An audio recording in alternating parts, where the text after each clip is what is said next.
antara Pajajaran dengan Portugis akhirnya baru dibalas dengan kedatangan utusan Portugis pada tahun 1522 yang dipimpin oleh Henrique de Leme atau Ipar Alfonso ke ibu kota Pakuan.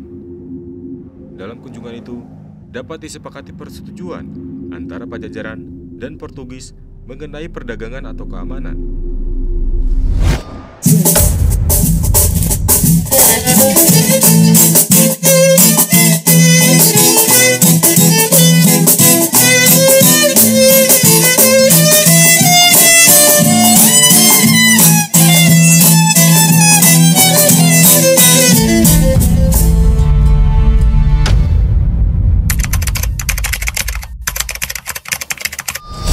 Keraton Demak diperkirakan sudah berdiri di tahun 1481 Masehi.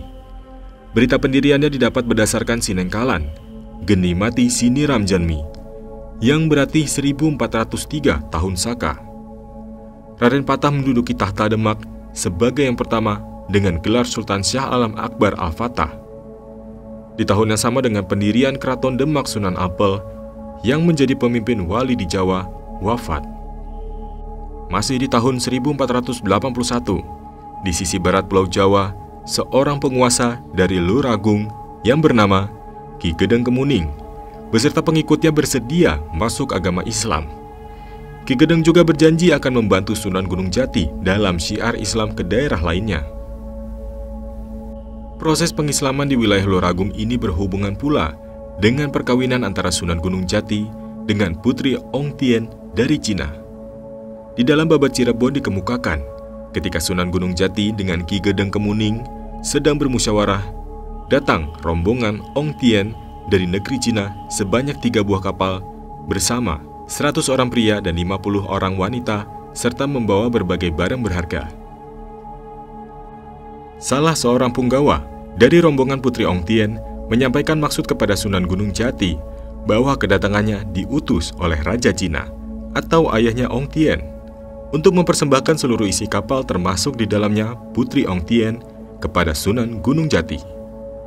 Sunan Gunung Jati mau menerima dengan syarat mereka semua harus masuk agama Islam terlebih dahulu.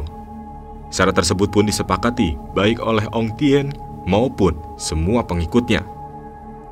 Masuk di dalam medio tahun 1489, Pangeran Muhammad dan istrinya, Siti Armilah atau Gedeng Badori, berangkat sebagai utusan Cirebon untuk mendatangi Nyi Rambut Kasih dengan maksud agar ratu maupun kerajaan Sindangkasih menerima Islam dan kerajaan Sindangkasih bersedia berada dalam pengaruh Cirebon. Daerah kerajaan Sindangkasih di masa ini meliputi daerah Sindangkasih, Kulur, Kawung Hilir, Cieri, Cicenang, Cigasong, Babakan Jawa, Munjul dan Cijati. Namun Nyi Rambut Kasih menolak permintaan itu, sehingga terjadi pertempuran antara pasukan Sindangkasih dengan pasukan dari Cirebon. Walau kerajaan Sindangkasih menyerah dan bersedia menerima Islam, tetapi Nyi Rambut Kasih memilih tetap memeluk agama Hindu.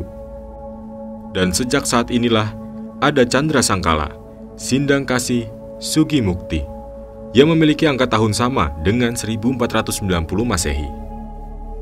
Dalam keluarga keturunan Prabu Siliwangi, Nyi Rambut Kasih masih bersaudara dengan Nyi Mas Rara Santang, Raden Kia Santang, dan Raden Walang Sungsang. Keberadaan Nyi Rambut Asih yang diperkirakan bersemayam di Sindangkasih sejak tahun 1480 agaknya dimaksudkan untuk menjaga daerah Pakuan Pajajaran di sekitar Galuh, yakni perbatasan antara Talaga dan Majalengka, dari meluasnya pengaruh Islam yang berpusat Cirebon. Sewaktu Malaka berhasil diduduki oleh Portugis pada tahun 1512, Prabu Siliwangi dari kerajaan Pajajaran mengutus anaknya yang bernama Surawisesa untuk pergi menemui pihak Alfonso de Albuquerque atau yang oleh pribumi sebut sebagai Laksamana Bangker di Malaka. Pertemuan ini merupakan penjajakan awal kerjasama antara Pajajaran dan Portugis yang dibuat sebagai antisipasi atas menguatnya kekuatan Islam di Pulau Jawa. Prabu Siliwangi mencemaskan hubungan Demak dan Cirebon yang makin dikukuhkan dengan perkawinan putra-putri di antara mereka.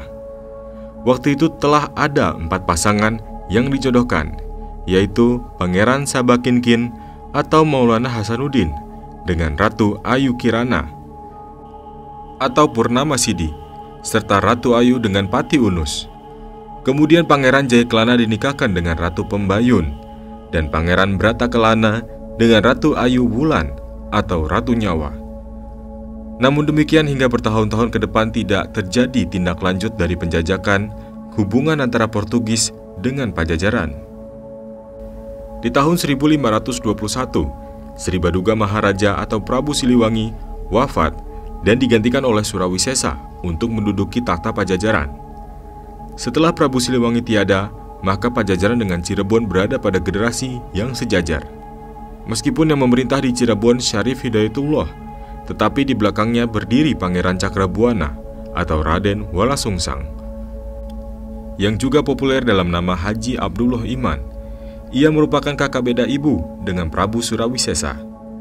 Semasa pemerintahan Prabu Siliwangi yang berkuasa antara tahun 1481 hingga 1521, kerajaan-kerajaan yang masih mengirim upetinya ke Pakuan Pajajaran adalah Galunggung, Denu, Talaga, Geger Bandung, Windugaluh, Malaka, Mandala, Puma, Lewa, dan Kandang Wesi.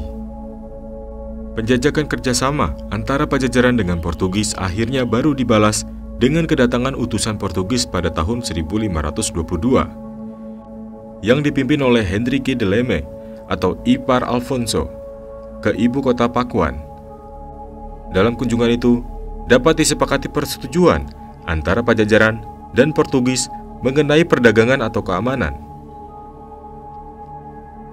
Dari perjanjian ini dibuat tulisan rangkap dua, lalu masing-masing pihak memegang satu. Selain dengan Pajajaran, secara paralel Portugis juga menjalin hubungan dengan sisa-sisa Majapahit di Jawa Timur. Nampaknya Portugis baru merasakan perlu membentuk aliansi sesudah 2 kali Demak menyerang kedudukannya di Malaka. Dalam perjanjian dengan Pajajaran, disepakati bahwa Portugis akan mendirikan benteng di Banten dan Kalapa. Untuk itu tiap kapal Portugis yang datang akan diberi muatan lada yang harus ditukar dengan barang-barang keperluan sesuai dengan permintaan dari pihak Sunda.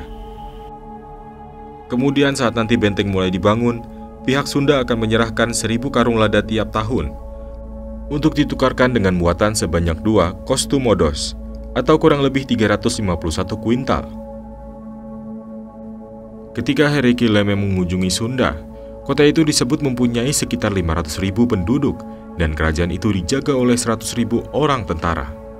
Tetapi oleh karena peperangan dengan orang Mor atau Muslim, jumlah tersebut menjadi sangat berkurang.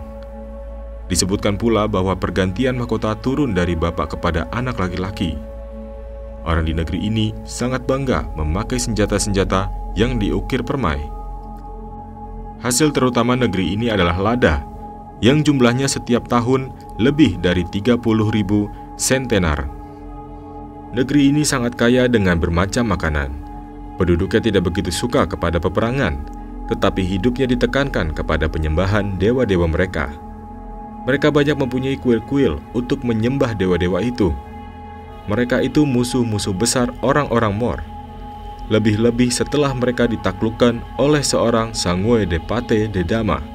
Nama ini agaknya ucapan Portugis untuk menyebut Sang Adipati Demak. Perjanjian antara Pajajaran dengan Portugis selanjutnya menyulut reaksi keras dari Sultan Trenggono atau Sultan Demak III. Setelah Portugis berhasil mendominasi di Selat Malaka yang menjadi jalur antara Samudra Hindia dengan Laut Cina Selatan dan Laut Jawa melalui penduduknya di kota Malaka dan Pasai. Maka apabila Selat Sunda sebagai jalan langsung yang menghubungkan Laut Jawa dengan Samudra Hindia juga dapat dikuasai oleh Portugis, tentu akan mengakibatkan terkuncinya seluruh jalur perdagangan di Nusantara dan Cina ke dalam satu monopoli. Di samping itu perniagaan dunia yang terhubung berabad-abad lamanya dari Laut Cina, Samudra Hindia, Teluk Persia hingga ke Madagaskar dan Aljazair tentu bakal mengalami blokade yang telak dikarenakan kebijakan politik Portugis berjalan di atas kebencian terhadap orang dan pemerintahan Muslim dimanapun berada. Bahkan dengan restu dari Paus, antara Portugis dan Spanyol telah pula menyepakati penaklukan bumi hanya untuk tahta mereka berdua. dengan dikukuhkannya Perjanjian Tordesillas di tahun 1494 Masehi. Oleh karena itu, sesudah Malaka jatuhnya Sunda ke tangan Portugis akan menjadi pukulan telak bagi semua kekuatan Muslim di hemisfer timur.